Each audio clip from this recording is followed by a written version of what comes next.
ಬಹಳ ದಿನದ ನಂತರದಲ್ಲಿ ನೀವು ಬಂದಂತ ಸಂದರ್ಭದಲ್ಲಿ ದೊಡ್ಡ ವೆಲ್ಕಮ್ ಮಾಡ್ತಾ ಇದ್ದಾರೆ, ರವಾನೆ ಮಾಡ್ತಾ ಇದ್ದಾರೆ. ನಾವು ನಿಮ್ಮೊಂದಿಗಿದ್ದೇವೆ ಅಂತ, ನಾವು ನಿಮ್ಮ ಪರ ಅಂತ ದೊಡ್ಡ ಮಟ್ಟದಲ್ಲಿ ಕಾರ್ಯಕರ್ತರು ಬಂದಿದ್ದಾರೆ. ಇಲ್ಲ, ನಾವೇನು ಹೇಳಿಲ್ಲ ಬರ್ರಿ ಅಂತ, ಅವರಾಗಿ ವಾಲಂಟಿಯರ್ ಆಗಿ ಬಂದಿದ್ದಾರೆ, ವಾಲಂಟಿಯರ್ ಆಗಿ ಪ್ರತಿಭಟನೆ ಮಾಡ್ತಾರೆ.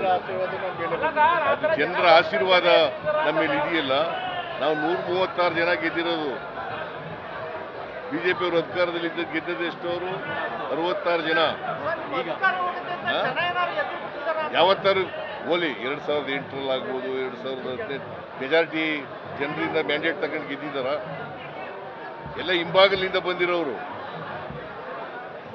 ಜನ ಅವ್ರನ್ನ ತಿರಸ್ಕಾರ ಮಾಡಿದ್ದಾರೆ. ಈಗ ನಮಗೆ 136 ಜನ ಕೊಟ್ಟು ನಾವು 2013ರಲ್ಲಿ ಜನ ಆಶೀರ್ವಾದದಿಂದ ಗೆದ್ದಿದ್ದೀವಿ, 2018ರಲ್ಲಿ ಜನರ ಆಶೀರ್ವಾದದಿಂದ ಗೆದ್ದಿದ್ದೀವಿ. ಅವ್ರು ಯಾವಾಗ ಗೆದ್ದಿದ್ದಾರೆ?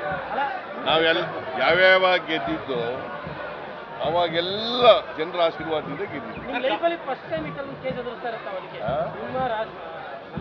ನಾವು ತಪ್ಪೇ ಮಾಡಿಲ್ವಲ್ರಿ. ರಾಜಕೀಯ ಕೇಸ್ಗಳು ಇವತ್ತು ಮೊದಲನೇ ಸಾರಿ ನಮ್ಮ ಮೇಲೆ ರಾಜಕೀಯ ಕೇಸ್ಗಳು. ಪ್ಲೀಸ್ ಅಂಡರ್ಲೈನ್, ರಾಜಕೀಯ ಕೇಸ್ ಹಾಕಿರೋದು ಇದೇ ಮೊದಲನೇ ಸಾರಿ. ಕಾಂಗ್ರೆಸ್ನಲ್ಲಿ ಸಾಕಷ್ಟು ನಾಯಕರಿದ್ರು, ಯಾಕೆ ಸಿದ್ದರಾಮಯ್ಯ ಟಾರ್ಗೆಟ್ ಅಂತ? ಕಾಂಗ್ರೆಸ್ನಲ್ಲಿ ಯಾಕೆಂದ್ರೆ ನನ್ ಕಂಡ್ರೆ ಭಯ ಅವ್ರಿಗೆ. ನ್ಯೂಸ್ ಫಸ್ಟ್, ನಿರ್ಭೀತಿಯಿಂದ ನಿಮ್ಮ ಪರವಾಗಿ.